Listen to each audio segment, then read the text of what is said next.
In a candid revelation, UK Prime Minister Rishi Sunak of Indian origin opened up about his childhood experiences with racism. Sharing with ITV News, Sunak disclosed that he faced racism as a child, prompting his parents to enroll him in extra drama lessons to shed his accent and better fit in.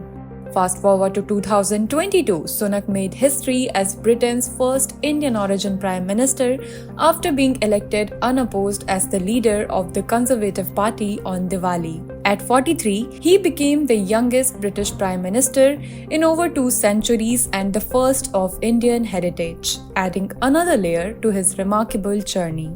Reflecting on his childhood experiences, Sunak acknowledged the challenge of feeling different and the pain of racism. He shared that his parents were determined for him to assimilate, ensuring he and his siblings spoke without accents. Sunak expressed the belief that what he endured as a child wouldn't happen to his children now.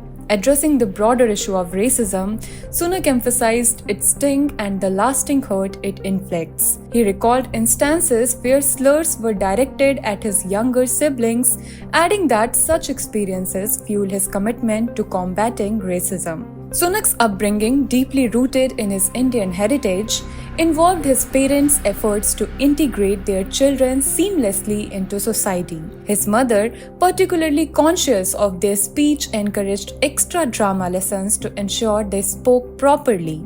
Sunak firmly stated that any form of racism is unacceptable, highlighting that as a world leader, the UK should serve as an example of how to address and overcome such challenges.